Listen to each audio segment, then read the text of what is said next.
quiz going around. They're asking you to pick the best Dragon Ball Z saga. Let's be so for real. First of all, let's eliminate the Buu Saga. The Buu Saga is a fun little saga. It is the conclusion of Dragon Ball Z, but it's a messy saga. There were so many starts and stops and passing of the torch and then not passing it and then all circling back to Goku. The other three sagas, the Saiyan Saga, the Namek Saga, and the Cell Saga, those are all peak Dragon Ball, and it felt like there was a cohesive story going on, and each threat was bigger than the last. As much as I love the Cell Saga and the prophecy of Gohan being the strongest and the passing of the torch to Gohan, I probably eliminate that one next. But it does have really iconic moments in Dragon Ball Z lore and history.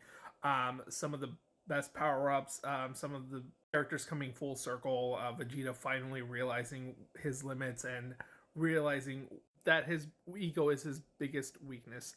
Then I would probably say the Saiyan Saga, because the Saiyan Saga is quintessential Dragon Ball Z. It set up so many things. It introduced us to Vegeta. It introduced us to the greater Saiyan lore and the mystery of a Saiyan. It showed us Goku's son, Gohan, and so many great moments, the sacrifice of Piccolo, the training, but it was a lot of one-sided fighting and a lot of waiting for Goku to show up and save the day. But the best arc in Dragon Ball is the Namek Saga, and it's probably one of the greatest arcs in anime. A lot of things that were set up in the Saiyan Saga and early Dragon Ball is paid off in the Namek Saga.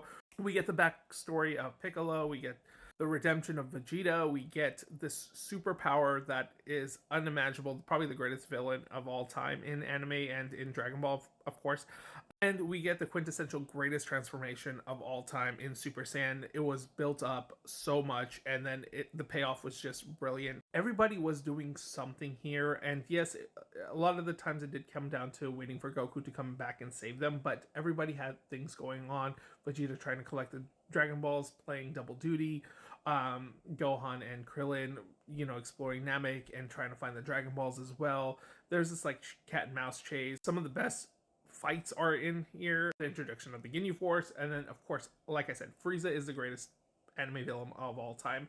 And whenever people talk about anime, I feel like the Namek Saga and things from the Namek Saga, especially the transformation of Super Saiyan, is what is parodied and what is very popular in pop culture. So yeah, the best saga in Dragon Ball is easily the Namek Saga.